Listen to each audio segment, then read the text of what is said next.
So you had the chart that indicated the 55% reduction along with the placebo in gray. And my question is, what were the protein intakes of these people? Was it all the same? Were they all taking in the same amount of protein per day? And was this in conjunction with betaine? Yeah, no, great questions. I didn't show much of the information around diet or betaine and the other supplements. So what I'll say is we didn't have any requirements that patients have to be on a specific diet or specific regimen when they entered the study. What we had was they met with the HCU physician and determined what was the best diet and supplement plan for them. And then they were asked to maintain that same dietary intake and supplements or medicines for the 12-week period. And so we have patients on various different things. So some patients are on betaine, some were not. The study's too small right now to really understand the effects of these, but we didn't see any real changes due to the supplements. As far as diet, diet is a critical piece of this, and I kind of mentioned in the natural history study that we required diet diaries. So all of the participants had to provide a diary of the food they eat prior to some of the scheduled visits. And then we analyzed that information to understand if diet had changed over time for individuals. And when we found that there was really not much change in diet, that the participants did a pretty good job. And importantly, there was no decrease in protein level that might cause these types of results. So if anything, sometimes the diet protein levels went up, but we still saw the homocysteine levels come down. Thank you. Yeah. Can you get that mic, Brittany, while I introduce? So I will introduce the panelists. We were waiting until we found Irene. I'm just going to go in the order I have them here. Kim Chapman, I think you all were introduced to Kim earlier, physician in genetics and metabolism at Children's National in DC. Specializes in all these disorders we're all here to talk about, and she's a phenomenal board member and medical advisor, and we thank her for everything she does. She's just so passionate. And then we have Irene Manoli. Not all of you met Irene. She presented to the remethylation disorders, while most of you, or all of the classical HCU patients, were in the low-protein food breakouts. But Irene is a phenomenal physician scientist at the NIH. She's an investigator in metabolic. She focuses on developing therapies for MMA and cobalamin disorders. Also just so committed to patients and doing everything she can to help them. Then next to Irene is Jennifer Sloan, who is also at the NIH. She's a scientist in organic acid section at NIH, genetic counselor, and also works on new therapies. And she does a terrific job at explaining animal models. So she also presented to the remethylation disorder group this afternoon. I just introduced the Sagar, so I'm not going to do that again. I'm going to introduce, though, Brittany Park. Some of you know Brittany. She is the mother of a cobalamin G patient, and very sadly, a deceased other son who had cobalamin G. And she's turning her grief into passion, which is a great thing to do. And she chairs our cobalamin steering committee, which really enabled HCU Network America to expand beyond classical HCU. And she just gave a phenomenal presentation to the remethylation group. She led the development of a research map. There had not been one done for remethylation disorders. She did it on her own. When we did classical HCU, we spent $60,000 on a consultant. I wish we had just recruited Brittany to the board. She read something like 180 publications, and she now is going to lead the effort to set up a global grants process for remethylation disorders, because it would really be good to have a separate scientific advisory board that's very focused on those disorders. And we'll be working with all of you in the cobalamin remethylation disorder community to help fundraise to support that. So with that, let me ask the first question to Dr. Irene Manoli.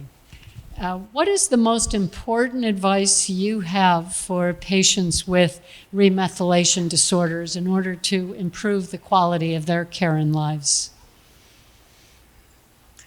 So the main things that have happened for the remethylation disorders that have helped us improve their outcomes was the newborn screening. We, in the US, screen for those disorders, and the ones that are picked up early have a significantly better outcome. Can you hold the mic a little closer? Yeah, so it would be enormously beneficial to improve newborn screening across the remethylation disorders, and I think that was a big aim for the homocystinuria network, and the reason that we really are so lucky that the two associations are now working together to maybe increase interest funding and vouch to all the appropriate agencies so that we could have improved screening with secondary total homocysteine measurements and eventually genomic screening to identify those children early, because we do have therapies that can change the outcome and have better neurocognitive. So early diagnosis is key for these patients. Now, after they are diagnosed, being treated every day, have those shots that I know are painful and are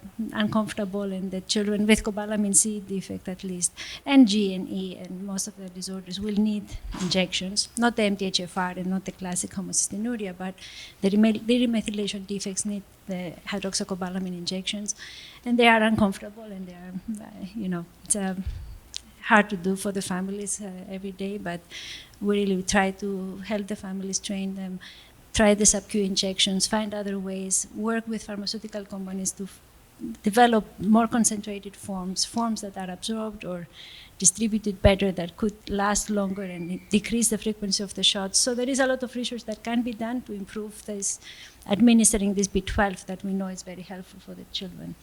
Great. And then, yeah. Great. And let me ask a follow-up question to Jennifer. And by the way, I'm going to ask one question to each of the panelists, and then it's all of your turn. So start thinking about what you would like to ask them. Jennifer, I know you focus on new therapies. What are you most excited about that could affect the future care of remethylation or cobalamin patients? That's a really, really exciting question. As Dr. Manoli said, really, we have a good treatment for some of the cobalamin disorders with the B12, so we just need to optimize that. But beyond the standard therapies, I'm really excited about gene therapy. It's a hot field. It's grown tremendously over the last 10 years. It's happening hopefully for MMA and other metabolic disorders. So I think that's really where the future, I hope, will go for these disorders. I'm really hopeful to move that forward, because I think it really could change the quality of life. Potentially for, the cobalamin disorders, it potentially could decrease the amount of injections and medication that people need, and maybe, treat the whole body, and some of the things that we can't treat right now with the cognitive issues and someday the vision would be wonderful for cobalamin C specifically. So I'm really hopeful to see that move forward. There's hope. I mean, it's exciting, Margie, to see your list and how much it's changed over the years. So many companies are invested in our rare diseases, and so it's being in the field since, when I started, the gene for cobalamin C wasn't even discovered. So we've come so far, and I'm really, really excited for the future. So before I retire, more treatments. All right. You got a long way to go. You look pretty young to me, Jennifer. Well, yeah. A question to Brittany to just, one last on the remethylation themes. I know you look to see, what's underway, hoping there would be trials that you just didn't know about. And, I know you showed a chart that you said you wish you had many more lines and rows on it. What have you learned, and why do you think there is not more research that's been done on new therapies for these disorders, and what do you think we can do about it? Yeah, I think the one thing I found is there hasn't been a real push to reunite our community until recently. I personally, as a cobalamin disorder, my son doesn't have MMA, so he doesn't really fit as an organic acidemia.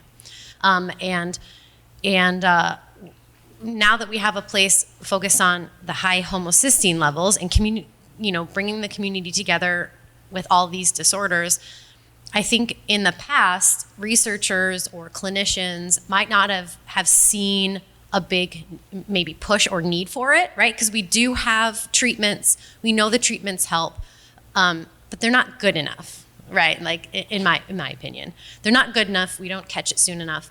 And I think the best thing we can do to really move it forward is to unite as a community, all the cobalamins, severe MTHFR together, and show industry and clinicians that we're interested in understanding the basic science, interested in finding new technology that can help our kids and provide a better outcome. And, when we go to the doctor and we ask, what is he gonna look like in 10 years?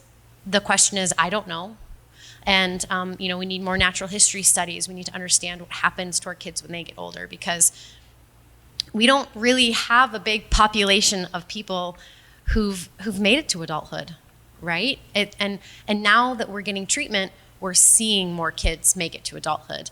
And it's exciting. I mean, here at this conference, we have 3 cobalamin G kids, and that's 3 out of like 50 in the world, which I know 3 doesn't seem like a lot, but that's a lot in one place. And, one's 3, one's 14, and one's 24. And it's just so exciting to see like those different generations coming together. And I think we're gonna see more of that and more kids who can live longer. And so, families sharing their story, being active, and being a part of our community really does go a long way. And researchers and industry really look for that. So. Thank you, Brittany. And you can see why she accomplished so much with the enthusiasm that she has. So, question for Dr. Chapman. What are you most excited about for the near to midterm in terms of potential improvements in the care and treatment of patients with classical HCU?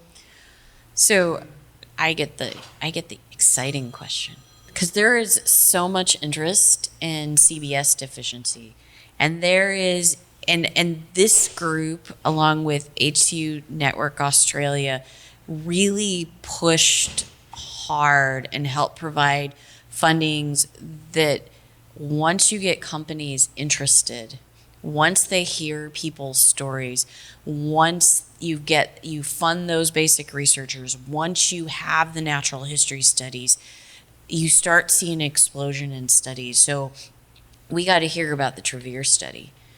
The list of things that have come out in the last 3 years since the last meeting, the list of the number of things that people are talking about in preclinical, the number of posters you see about CBS deficiency, so classic homocystinuria, has probably quadrupled at national meetings. It is no longer you stand there and there's one person there. There are 10 posters, there are 15 posters. And to understand how exciting the field is to walk into a national meeting and realize you get a session. Woohoo.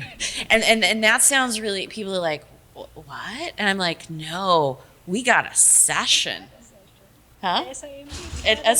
We had a session at SIMD on homocystinuria. And when was the last time we had a session on homocystinuria? Oh, it was Jan Kraus did it at a similar in California. And we haven't been to in a Silmar for almost 10 years. More than 10, yeah. Yeah. So like, I think that's what makes me really excited is when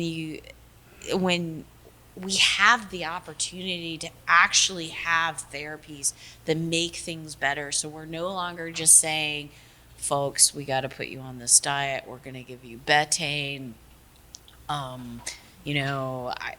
We're going to try to rescue your eyes.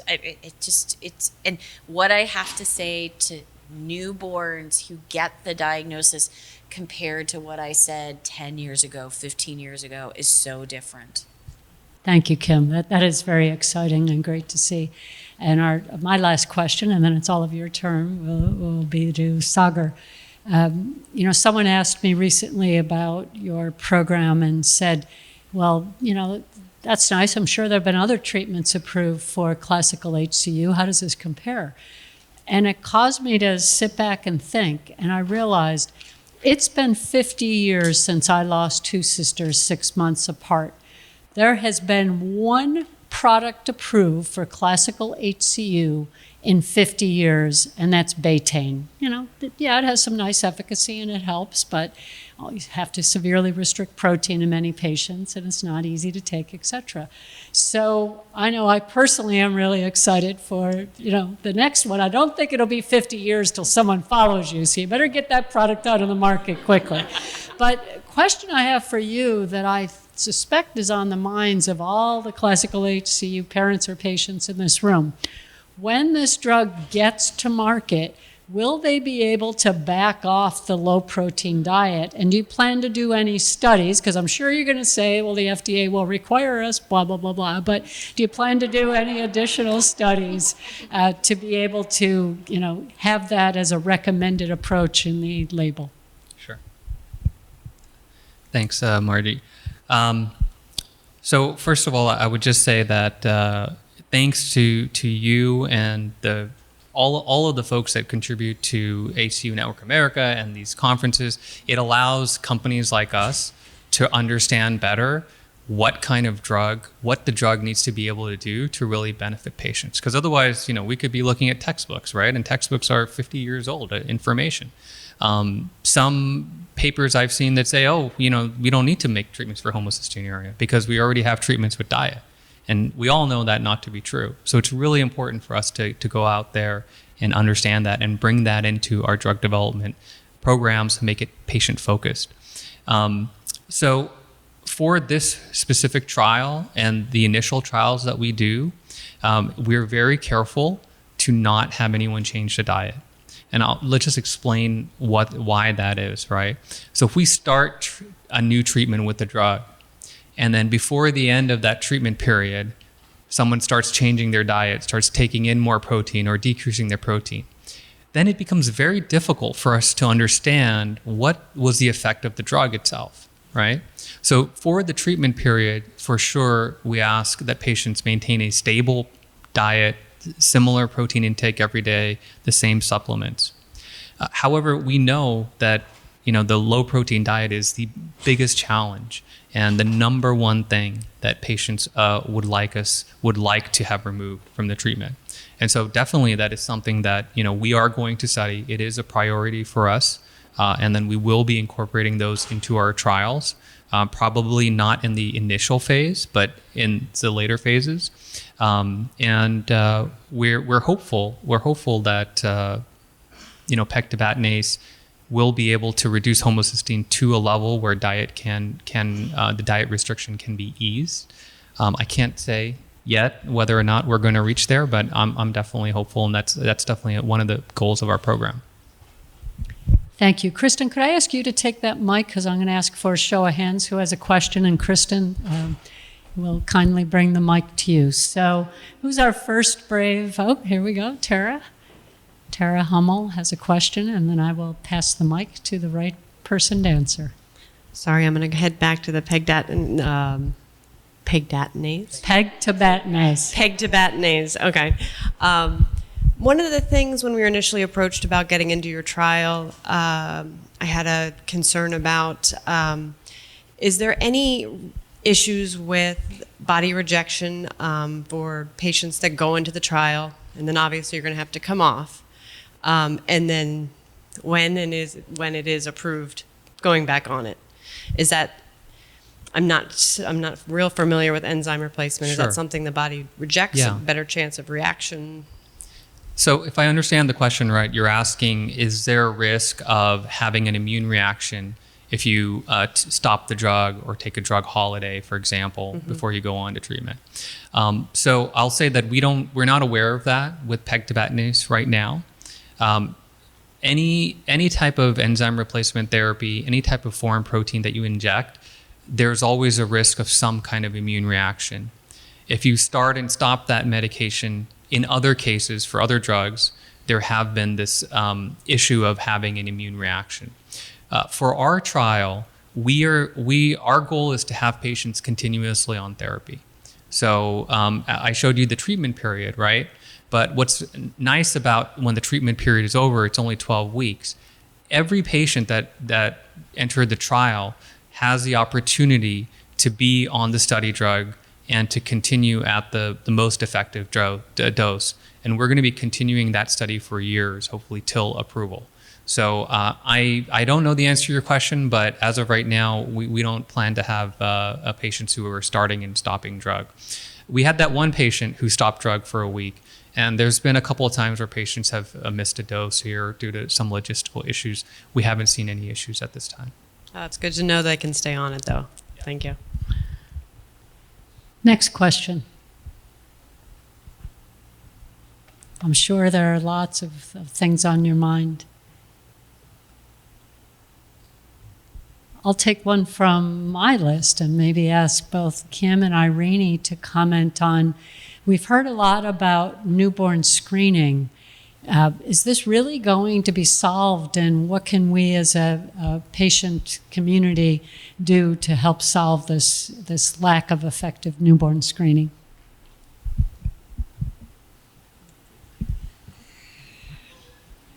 I'm just sighing. So Danae has me working very hard. I get to talk to a lot of newborn screening labs.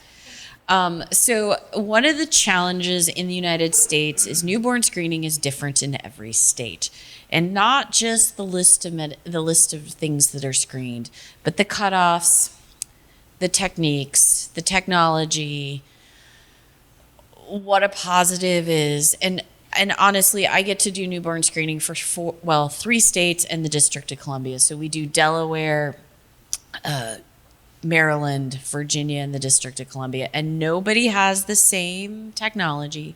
There are no cutoffs that are exactly the same. So newborn screening. So what we need you to do is we need you to advocate with your newborn screening labs for newborn screens. We also need you to talk to them how important it is for individuals to either get secondary screens with total homocysteine, or to encourage the CDC to continue to develop the newborn screen in which you can do a total homocysteine along with the other amino acids that we screen. One of the biggest challenges the labs have, so the state labs, their biggest challenge is funding, because every time we ask them to add a new thing onto the newborn screen, or that your state legislature legislates a new thing to be added onto the newborn screen, oftentimes there is not a budget increase, which means their staff cannot be increased to develop that. Their technology doesn't get added. So the other thing is, as you advocate, also advocate for support for the newborn screening laboratories and follow-up programs. I'm going to quote Sue Berry here. So newborn screening isn't a test. It's a program. It's a system. So the blood spot is only the start. It is not the finish. Because as you all know, your blood spot is only part of being identified by newborn screen. The next sets of parts are not either seeing your pediatrician early on or seeing a metabolist early on, depending on the state that you live in. And so there is a lot of stress in the newborn screening labs about making sure follow-up is okay, but there isn't a lot of income that comes into them to help pay for it.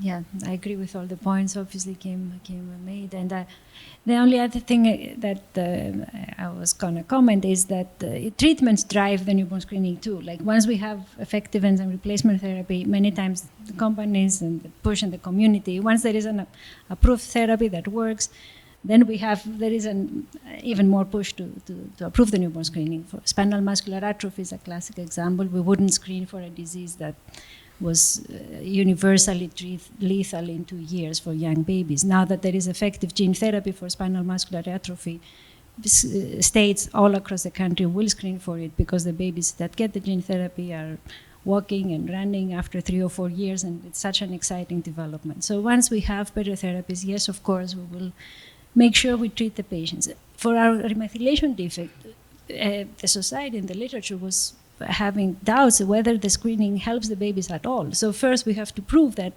if we do treat the patients well and if we diagnose them early, we can change the natural history of the disease. So that was the first step.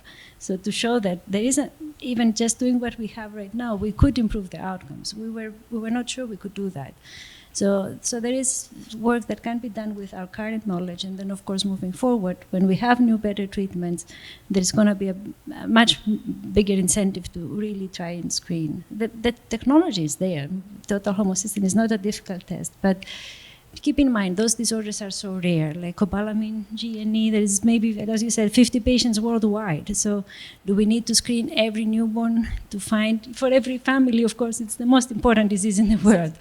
If you look at low methionine and have a reflex to total homocysteine, you could get the G's, you could get the MTHFRs, you could get the E's, C's even. You could get the J's, you could get the transcobalamines. So like,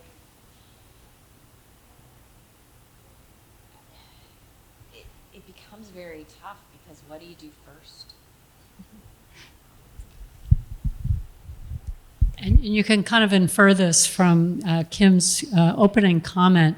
A major priority of HCU Network America is to enable improved newborn screening. And so there is a lot of activity going on. Aunt Liz, who helped us to present at ACHDNC a couple of years ago, told her story, which really moved some members of the committee, if not all of them. So we're building support, but some of it's right now we're going state by state, and so those are the calls Kim's are on. We're targeting the states who had the highest methionine cutoff. So California was top of our list, but they claim they've lowered it. And what's really encouraging in some of these calls, we're hearing from the state lab directors that they've recently lowered their cutoff. And I've heard a few different anecdotes that they'll say, well, I saw this presentation at ACHDNC, so it was probably you and your story about your son. One of them said the Guthrie Symposium that takes place, it's actually Tuesday of this year, Tuesday of next week, I should say, if anyone's interested, it'll be webcast, but I'm participating in that. And last year I chaired a panel of patients with a few with HCU and a few with other metabolic disorders. And we talked about this, and one of the states said, yeah, we lowered our cutoff and implemented a 2-tier process because we heard about this at the Guthrie Symposium last year. So it's the discussions that we all have in any forum that we're involved in. So if you hear from your metabolic clinician, that they have any relationship with the state lab directors, and I would think they all do, ask your physicians or ask your child's physician, can you advocate to lower the methionine cutoff in our state? Because it really should be down at like 45 probably, and they have ways, and then the low, I don't know what the low cutoff is, but they should be adding the low cutoff to try to catch the remethylation disorders. So questions from the audience? All right. Did I say 45? I did. Methionine level of 45 is considered for a newborn screening test. That's the median. Now that doesn't mean if you're over 45 you necessarily have HCU, but if you're over 45 you then should get a second test that looks specifically at homocysteine. Oh, in Canada, yeah. I suspect it's done at a provincial level, as most things are in Canada. Yeah, so I would start with your child's physician and ask, do you know what the cutoff is in Canada? You might be able to find it online, depending on how transparent they are. So they gave me a number and it was higher than 45. Yeah, so chances are they'll give you a number that's higher than 45. I mean, if it's 50, I wouldn't be too bent out of shape. If it's 70, I would be. 80 or 100, I'd go spastic. And then once you do that, check in if the number's higher than you think it should be. Check in with Danae. We have a whole packet of resources, publications, that talk about this. The 2-tier approach that Mayo Clinic uses. We've used this packet of materials, and it's been pretty effective in helping to bring about change. Next question. Okay. Where's our second mic? Oh, okay. Thank you, Kristen. I apologize if this has been asked before. In regard to new drugs coming down the pike, specifically for cobalamin patients, anything in the works other than betaine? It's very expensive. There's nothing. We've seen the price go from, and this is no joke, $800 a bottle to over $2,500 a bottle. And you know, I just wondered what are the other, is there anything else coming? So I hinted at it in the other session. Sorry, I didn't talk about it here. The Italians are looking at their cobalamin C cohort, and they recognize there's a lot of inflammation. And so they have done a trial looking at a drug which has been used to treat mitochondrial disease.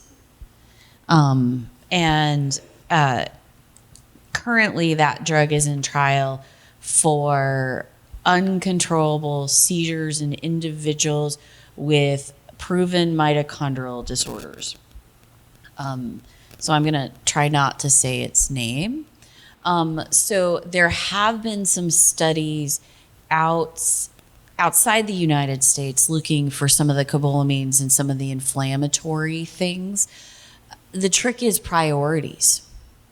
So the company, as I said, this drug is currently in the U.S. for a different indication, and whether or not we can talk to some of those companies and seeing if we can get another line of therapies. The Italians used it because they had access to the drug and looked at 6 individuals with cobalamin C eye disease. What they discovered in those 6 individuals is there was a point of no return with eye disease, but if you were before that point of no return, you could actually rescue the eye disease with this particular med. So the answer is there are some stuff going on. It's just right now a lot of it's off label, so it's stuff looking at drugs that are in the pipeline or even off label for individuals, and it's a matter of kind of this having a conversation, telling your story, recognizing it's out there. Yeah, and I yes. Jen, can you comment on? Would there be a chance it would be prescribed by your geneticist? It's not approved currently, so sometimes we use it. We use similar things. We use similar things. Jen might be able to say more than I can. No, not on that specific. Oh, sorry, my mask. I was just gonna say, like, I talked, and not everybody was here, but in cobalamin disorders, I think the lack of animal models has been a challenge because it's hard to test any of these new drugs. So, like for cobalamin C specifically, we have an animal model, and so we could, if there were new drugs out there, like the one you're talking about, we could certainly discuss. Yeah. And that's not published, and that's been years, so I don't know this study. Yes, so it's not. Yeah, that's a couple years ago. So I look forward to reading I went to the talk, but I haven't heard. Yeah, I look forward to reading that paper. But yeah, there needs to be more new treatments for these.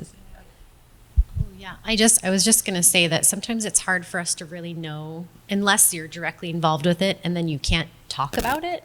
But a lot of researchers hold that close until it's published, until they're ready for clinical trial, because they don't want anyone else to steal that information. But the only thing I know of is, and they told me, I didn't say it was secret, but I talked to a researcher who just finished her. It's not secret. Like, it wasn't like a secret. She said that she's a postdoctorate working and is exploring the option of probiotics as being a way to help treat these types of disorders. So I do know there's researchers out there interested in finding other options. It's just sometimes you don't ever really hear about it until you hit that clinical trial phase, because they don't really want to tell anybody else until they're ready. The other challenge is if it doesn't go into clinical trial, we can't get it approved for that diagnosis. And so if we use it off-label, we never get it approved. Never get it approved for the thing or reimbursed by insurance. You can't get insurance to cover it. And so that is also a challenge for a lot of these things. So my question is, what about, I'm sorry, I don't want to, but like a lot of, not just C's have eye issues. You know, our G's are living proof of that. Is there a way to, I mean, how does that fit in with what you just said? I mean, I was just going to say that it is a very exciting time, and there has been enormous progress. Like all those mouse models that Jen talked about, the progress that we are doing with cobalamin C and gene therapy, this will be easily translatable to cobalamin G or E. And FDA has approved a number of therapies for eye disease on different genes. So we know that gene therapy for eye problems is very doable and very effective. So, and we were hoping that we will have an eye disease targeted gene therapy for cobalamin C very soon, and we have one that works great in the mice. The problem is making an animal model that gets the eye disease of cobalamin G or E or C. Once we can replicate that in an animal model, we have the gene therapy that will work.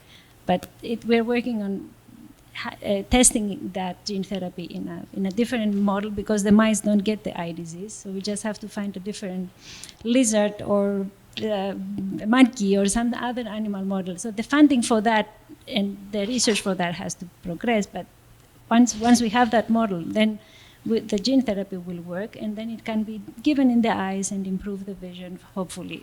But we have to go through all those steps, show that it works, have the animal model, show it works, then go to the agencies, get approval and all of that. But it's a great time now that we have a lot of interest in cobalamin remethylation disorders, animal models. A lot has been done, and in the next few years we will have more treatments. And oftentimes in this group, when we talk about remethylations, we're often pinpointing cobalamin C, but that's because it's common in a rare disease, yes. It's a common rare disease. The cobalamin Gs, Es, MTHFR are a lot less common, so you might see things go through C first, or if it looks like it can be helpful when you do that clinical trial, we may be able to add the Gs to the trials with the Cs. I mean, that's where the similarities in the disorders help us as much as the differences. Can I just one additional comment on that? I think that's why it's so imperative for our smaller populations, G, to be a part of these natural history studies, Coriell Institute, RareX, because sometimes I'm not sure that doctors even realize or clinicians even realize that this is a widespread problem with our population. So they might not add cobalamin G into these eye clinical trials if they don't have the data to back it up and say, that they have it. This is a widespread issue. And so being a part of this data collection program and being a part of natural history studies and having data available will only help add us to these type of studies. And another kind of promising development is our government and NIH has funded now a platform where they can develop gene therapies easily for very, very rare disorders that pharmaceutical companies would never pick up. So if it's only 40 cases with cobalamin G in the whole world that we know of, it's very, very hard for a pharmaceutical company to invest the millions that are needed, millions and decades, to develop a gene therapy for this disease.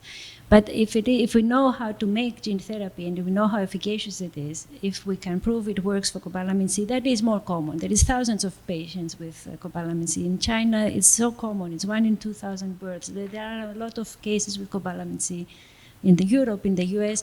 So if we develop a therapy for cobalamin C that works, then you need a platform like this, like a government-funded program that is not, that could easily translate those therapies to other very rare defects that a pharmaceutical would not invest money to develop. So it's called bespoke gene therapy, and PHGT is a first step to that. So we have MMAA gene therapy, and we develop propionic acidemia, methylmalonic cobalamin B, cobalamin C, and then hopefully we'll put other disorders in the pipeline.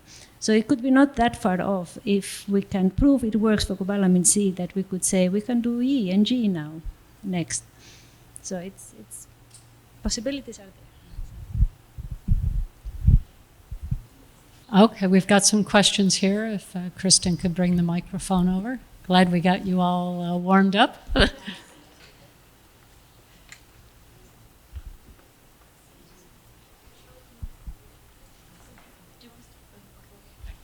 Thank you.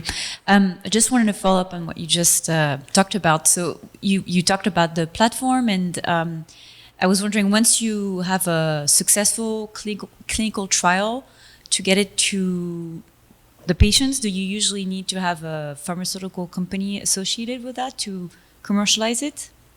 How does this work? Or does a pharmaceutical company needs to be, do they need to be involved before, even at the clinical trial level? Yeah, I don't know if any of you are able to answer. I mean, I will tell you from my 26 years in the pharma industry and sitting on a few boards, there are some examples actually of patient advocacy organizations taking it over at that point. And as you were talking about it, I'm thinking, okay, but what company is going to, manage the manufacturer? I mean, you have a contract manufacturer.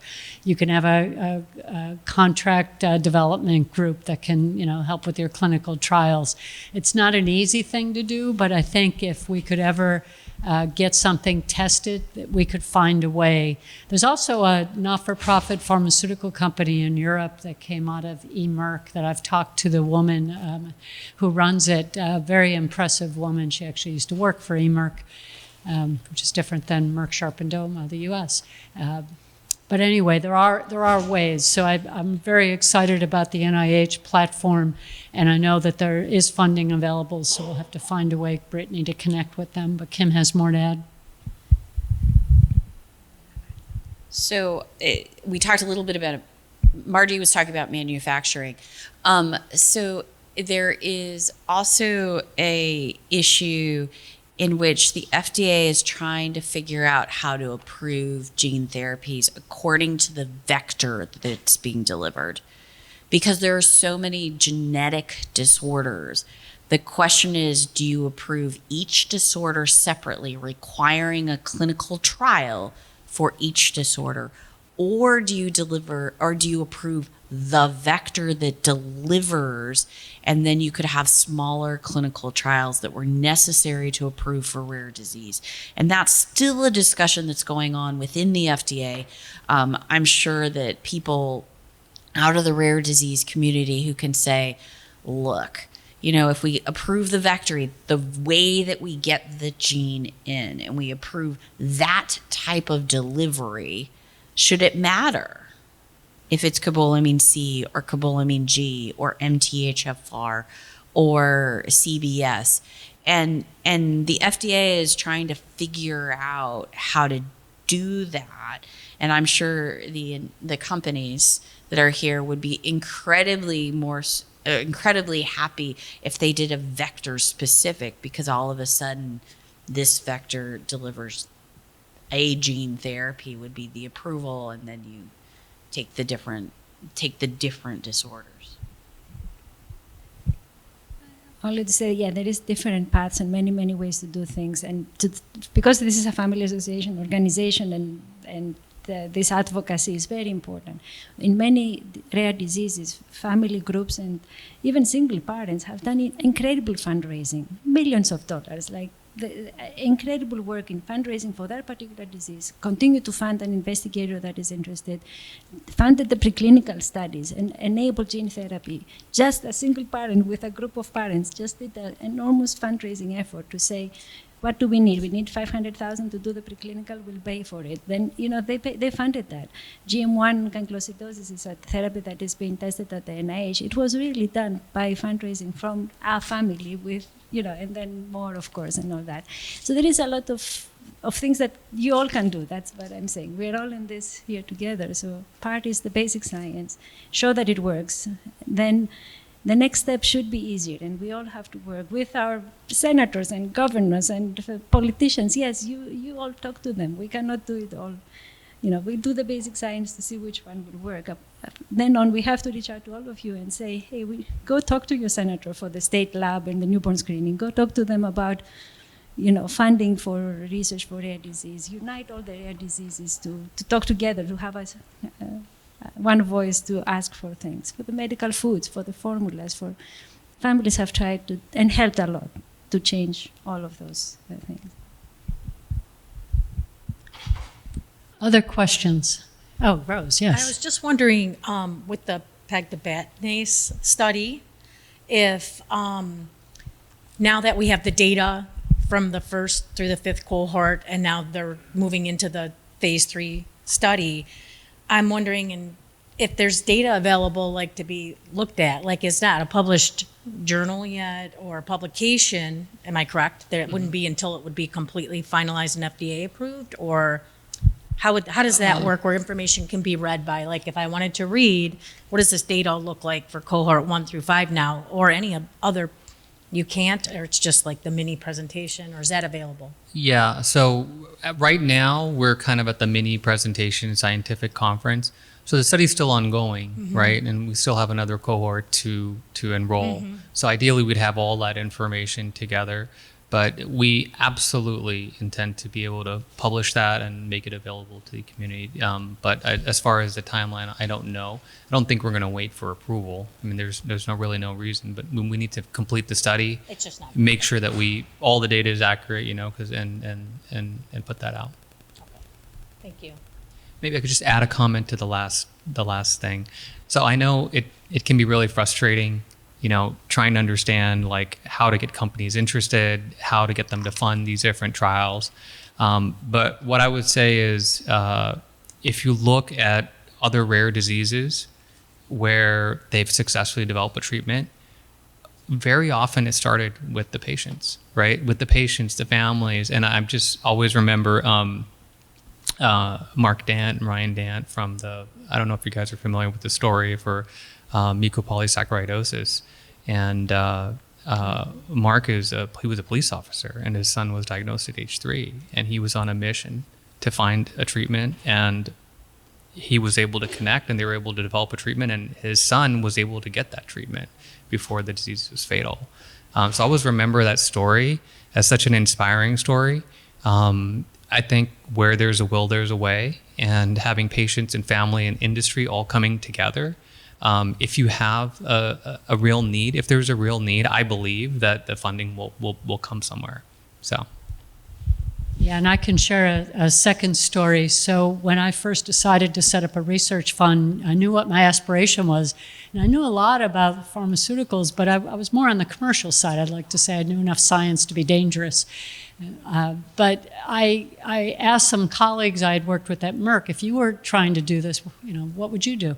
And one of them said, there's only one piece of advice you need. You need to go meet with this guy named John Crowley.